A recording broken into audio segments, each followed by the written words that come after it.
untuk mata kuliah dasar kesehatan masyarakat untuk topik sesi keselamatan dan kesehatan kerja. Diharapkan setelah mahasiswa menonton video ini akan dapat memahami peran K3 dalam kesehatan masyarakat. Bahaya resiko dan macam-macam bahaya di tempat kerja. Bahaya secara pengertian itu adalah suatu sumber atau situasi atau kondisi lingkungan di mana kata kuncinya itu adalah berpotensi mengakibatkan suatu kerugian. Baik kerugiannya itu ke kesehatan dari pekerjanya ataupun properti ya, ataupun ke lingkungan, ataupun kombinasi kerugian dari orang, dari properti ataupun dari lingkungannya. Jadi kata kunci dari bahaya ini adalah berpotensi. Kenapa berpotensi? Karena kalau bahaya ini belum kena ke pekerja, maka belum bisa kita lihat resikonya. Tapi kalau bahayanya sudah kena ke pekerja, maka bahaya ini memiliki resiko yang akhirnya resikonya ini bisa diterima atau tidak oleh pekerja. Seperti itu. Bahaya itu sendiri dikelompokkan menjadi 5. Ada bahaya fisik, bahaya kimia, bahaya biologi, bahaya psikososial, dan bahaya ergonomi. Bahaya fisik maka yang berasal dari lingkungan kerja seperti kebisingan, adanya bekerjaan di ketinggian, tekanan, arus listrik, kebisingan, getaran, radiasi, ya. Sedangkan bahaya kimia yang berasal dari bahan-bahan kimia baik yang berbentuk padat, cair ataupun gas yang kerugiannya bisa mengakibatkan iritasi, luka pada tubuh ataupun bisa menyebabkan kebakaran dan ledakan. Sedangkan bahaya biologi yang berasal dari mikroorganisme ya, yang membahayakan seperti bakteri, virus, serangga, binatang buas dan sebagainya. Bahaya ergonomi adalah bahaya yang dikarenakan ketidaksesuaian antara kemampuan ataupun limitasi manusia terhadap lingkungan kerjanya, seperti desain tempat kerja yang tidak sesuai, sehingga mengakibatkan pekerja ini bekerja dengan postur kerja yang tidak baik ataupun postur kerja yang repetitif yang berulang-ulang. Seperti kursinya tidak ergonomis, akhirnya pekerjanya bisa mengakibatkan nyeri di area punggung bawah misalnya. Kemudian yang terakhir bahaya psikososial. Bahaya ini berasal dari lingkungan sosial dan organisasi yang dapat mengancam keselamatan dan kesehatan baik fisik maupun psikologis seperti kekerasan, bullying di tempat kerja seperti itu ya, ataupun stres akibat banyaknya beban kerja baik dari sisi kuantitas maupun dari sisi kualitas. Misalnya diberikan deadline yang sangat mepet sedangkan secara kuantitas jumlah pekerjaannya cukup banyak. Bahaya ini seperti tadi yang saya sampaikan, jika tidak terpajan ke pekerjaannya atau tidak ada kontak dengan pekerjaannya mungkin tidak akan menjadi masalah, tapi kalau sudah ada singgungan dengan pekerja maka pekerjanya akan mendapatkan resiko dari bahaya tersebut. Kan bahaya tadi potensi menimbulkan kerugian, maka kerugiannya sudah dikena ke pekerja. Nah inilah sebut sebagai resiko. Resiko adalah kata kuncinya change. Change adalah kesempatan, sesuatu itu akan terjadi akibat adanya impact ke suatu objek. Objek di sini adalah pekerja.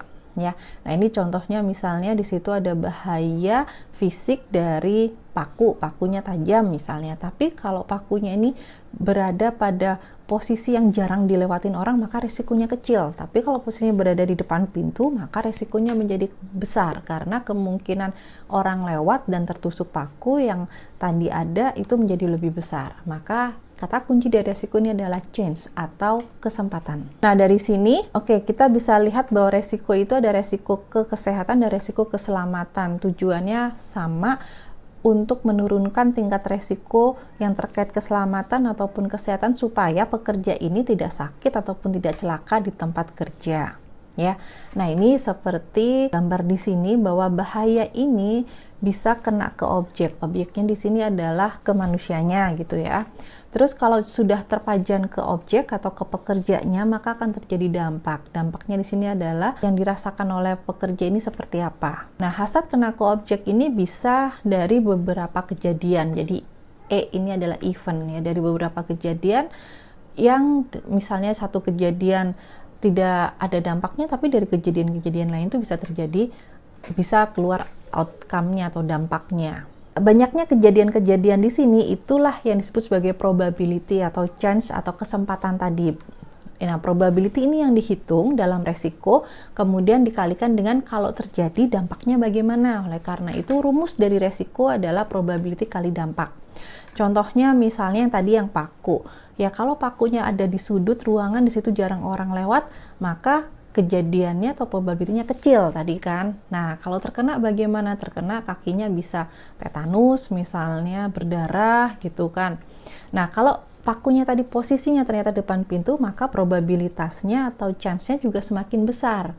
Dampaknya bagaimana? Sama nggak? Sama. Nah, berarti resiko posisi dari paku yang di sudut ruangan ataupun di depan pintu tuh menjadi berbeda resikonya karena probability-nya atau kemungkinan atau event untuk terkena ke objek lebih besar yang berada di depan pintu daripada yang ada di sudut ruangan. Kemampuan untuk menghitung resiko inilah yang harus dimiliki oleh seorang ahli K3. Jadi seorang ahli K3 harus bisa melihat ini kemungkinannya bagaimana dari event-event yang bisa mungkin terjadi antara hasad memajan ke pekerjanya, dan kemudian bagaimana severity-nya atau dampak keparahan kalau resiko itu terjadi. Sehingga resiko inilah yang harus di-manage. Ya, makanya ada namanya manajemen resiko, bukan manajemen bahaya. Karena kadang-kadang bahaya itu tetap ada. Misalnya kita bekerja di office, bahaya listrik ada nggak? Ada. Tetapi resikonya kita lihat dulu. Ya, resiko dari bahaya listrik tadi apa? Bisa kesetrum, bisa kebakaran, bisa pingsan kalau kita kesetrum gitu kan. Resiko ini bisa kita minimalkan kalau bahaya-bahaya tadi itu sudah kita kendalikan ya, sehingga resikonya menjadi kecil. Misalnya sewaktu memasang instalasi listrik gitu kan, instalasinya sudah sesuai dengan standar, menggunakan kabel-kabel yang standar, ada sistem pengamannya. Kemudian pemakaian listriknya juga dibatasi, misalnya tidak menggunakan T yang bercabang banyak seperti itu, sehingga resiko untuk tadi kesetrum, pingsan, kebakaran itu menjadi kecil. Nah, makanya disinilah manajemen resikonya lah yang kita kecilkan, kita manage sedemikian rupa sehingga bahaya tetap ada, bahaya listrik tadi tetap ada, karena memang bahaya listrik ini tetap harus ada karena kita selama bekerja menggunakan listrik seperti itu ya.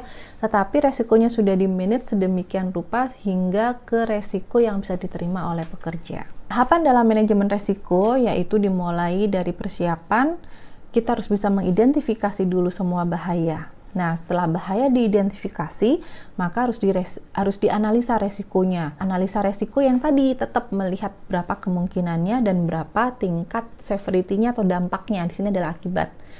Setelah kita lihat, kita evaluasi resikonya.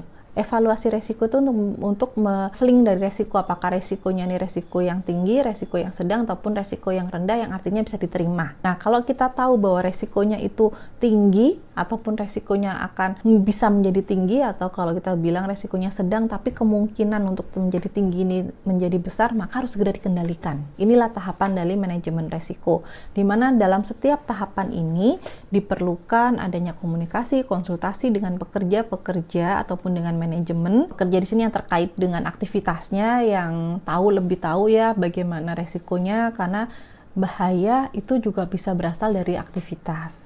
Kemudian juga harus selalu dimonitoring dan review, karena kalau ada perubahan proses bisnis maka resikonya juga bisa menjadi berubah. Maka tahapan manajemen resiko ini harus selalu dievaluasi terus-terusan. Nah, yang terakhir tingkat pengendalian atau hierarchy of control. Dalam K3 ada urutan pengendalian, di mana misalnya kalau Anda tahu K3 itu pakai safety helmet, pakai safety shoes, pakai sarung tangan. Itu adalah pengendalian yang terakhir. Dalam K3, pengendalian yang pertama itu adalah eliminasi. Jika memungkinkan bahayanya itu kita hilangkan. Ya, kalau bahayanya dihilangkan, maka bagaimana resikonya yang nggak ada? Bahayanya nggak ada, seperti itu. Nah, itu jauh lebih efektif daripada pekerjanya diberikan alat pelindung diri. Ya, jadi urutannya yang pertama eliminasi, dihilangkan bahayanya. Ya, misalnya tidak menggunakan material bangunan yang mengandung asbes, karena kita tahu asbes ini bisa mengakibatkan asbestosis, kanker gitu kan. Maka ya udah kita menggunakan material yang tidak mengandung asbes. Udah, hilangkan bahayanya, maka tidak ada resiko untuk terjadi asbestosis seperti itu. Ini eliminasi. Jika eliminasi tidak memungkinkan, maka dilakukan pengendalian yang kedua, yaitu substitusi. Substitusi di sini mengganti hazard tersebut dengan bahan lain yang bahayanya lebih rendah resikonya. Contohnya mengganti cat yang berbahan solvent. Solvent kan mudah menguap ya, dimana bisa mengiritasi saluran pernafasan, diganti dengan cat yang berbahan dasar air. bahan dasar air kan lebih aman, tidak mempengaruhi kesehatan. Nah, ini substitusi jika memungkinkan seperti itu. Jika substitusi tidak memungkinkan lagi, maka turun ke hierarki yang selanjutnya, yaitu engineering control. Engineering control ini adalah rekayasa teknik pada sumber bahaya. Contohnya pemasangan peredam pada genset yang menghasilkan bising. Nah, supaya bising ini tidak sampai ke area office misalnya, maka area genset kan biasanya di luar office, itu diberikan peredam suara. Nah, ini rekayasa engineering. Diharapkan memang genset tetap harus bekerja, beroperasi, tetapi bisingnya ini tidak sampai memanjang ke pekerja yang di ruang office, makanya diberikan peredam suara tadi. Kalau engineering tidak memungkinkan, maka yang terakhir diberikan administrative control. Administrative control ini adalah mengatur cara para pekerja bekerja secara administrasi yang diaturnya. Misalnya diberikan SOP, diatur durasi kerjanya, seperti itu. Ini diatur semuanya sehingga pekerja, oh ini caranya bekerja supaya lebih aman, lebih sehat, begini nih SOP-nya nih. Yang terakhir adalah pengendalian ke orangnya dengan diberikan personal protective equipment, yaitu contohnya diberikan helm, diberikan safety shoes, goggles atau sarung tangan dan sebagainya, ini untuk menghindari kalau tetap masih terpajan tadi bising misalnya ya, bisingnya sudah diberikan peredam tapi ternyata kadang-kadang nih genset suara bisingnya itu tidak kontinu tapi naik turun. Oke, untuk menghindari adanya bising yang meningkat suatu waktu, tetap pekerja yang bekerja dekat-dekat dengan area genset tadi tetap diberikan dengan alat pelindung telinga. Dari hierarki ini memang secara lebih efektif yang paling atas atau yang secara eliminasi tadi, dimana lebih efektif ya kan, kalau udah hilang bahayanya maka menjadi tidak ada lagi resiko. Dengan substitusi, kalau bahayanya tadi sudah diganti dengan resiko rendah, maka ya udah lebih aman, lebih efektif jauh ketimbang harus tahu-tahu diberikan APD. Kenapa? Orang menggunakan APD itu biasanya merasa tidak nyaman, maka tidak efektif kalau APD-nya ini sewaktu-waktu tidak dipakai, atau dipakai tapi pemakaiannya tidak dipakai dengan benar. Ya, tetapi jika melihat partisipasi supervisi dari pekerja, itu memang kalau di hierarki yang terakhir dengan APD kan melibatkan banyak pekerja. Ya, kalau melibatkan banyak pekerja maka itu tadi promosi, advokasi itu juga diperlukan yang lebih lagi ke pekerja supaya pekerja mau memakai APD dengan baik dan dengan benar dan mau mengikuti SOP cara kerja yang sudah dibuat dalam administratifnya tadi. Terakhir, tugas untuk mahasiswa, ini saya berikan beberapa contoh gambar, nanti Anda buat dalam kelompok. Coba identifikasi bahaya resiko yang ada di tempat kerja yang dari gambar. Nah, seperti tadi, bahayanya itu bisa berasal dari lingkungan kerjanya ataupun dari aktivitas kerjanya nih. Identifikasi sumber bahayanya itu apa saja, baik dari aktivitasnya ataupun dari lingkungan kerja, kemudian resiko dari bahaya tersebut apa, dan terakhir pengendaliannya bagaimana. Ingat, pengendalian yang Anda berikan jangan langsung tahu-tahu diberikan APD. Lihat dulu pengendaliannya, hierarkinya mulai dari eliminasi, substitusi, rekayasa engineering, administratif, baru yang terakhir dengan diberikan APD. Nah, ini tugas kelompoknya. Terima kasih banyak atas perhatiannya. Selanjutnya nanti kita mendiskusikan untuk jawaban dari tugas kelompok Anda. Saya akhiri, wabillahi taufik wal hidayah. Wassalamualaikum warahmatullahi wabarakatuh.